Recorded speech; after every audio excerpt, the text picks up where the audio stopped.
boss. About those invalids you saw in that devil's house. Poor bastards. All strapped down to the beds, with those lumps on their chest. The medical staff tell me they were probably a type of cyst. Cysts can get that big. In some cases, yes. But supposing they're a kind of atheroma forming on the surface of the skin, the size is just too big, and the appearance is all wrong. In the end, the medical team were at a loss. Those lumps were like nothing they'd ever seen. The fluid you said you got on your prosthesis when you touched one was burned off in the fighting, and the factory burned down too. None of the tests we did once you were back at the base revealed a pathogen that could have caused them.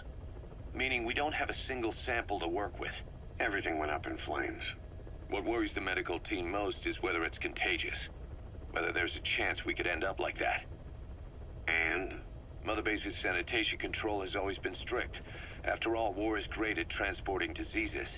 For the time being at least, there's no sign of contagion or any symptoms that could be related.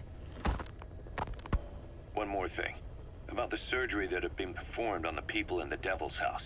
Yeah. You said that their throats were cut open, with an acoustic tube pushed inside?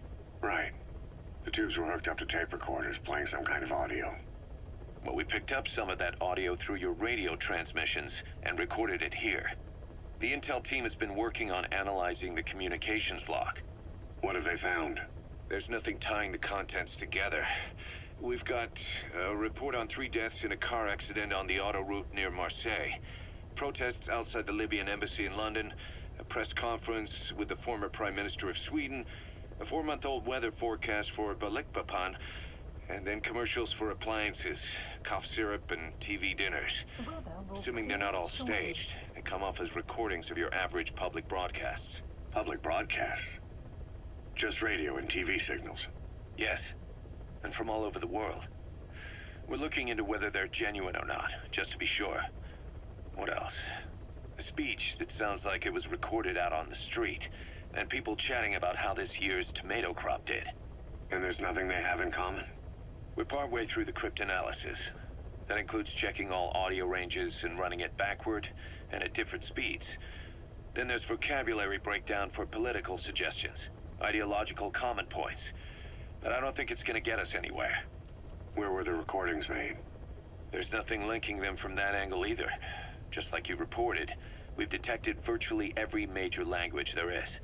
French, German, Italian, Spanish, including South American accents. Then there's Russian, Hindi, Arabic, Portuguese, Mandarin, Cantonese, Japanese. They're nothing if not thorough. Well, I don't know if we've got them all covered. Ignoring the ones that have gone extinct, supposedly over 5,000 languages exist today. Besides, English isn't one of the ones we picked up. Really? English? I know. Only 5% of the world's population is a native English speaker. But when you factor in those who've acquired it as a second language, nearly 1/3 of the people speak it. The world's dominant lingua franca. You gotta figure they had it somewhere among all the languages in that place. No English. Bear in mind, we didn't hear everything that was played in that room.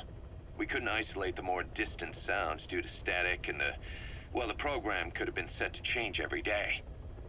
In a nutshell, for reasons unknown, people in that room with a common medical condition were made to listen to recordings in languages from around the world.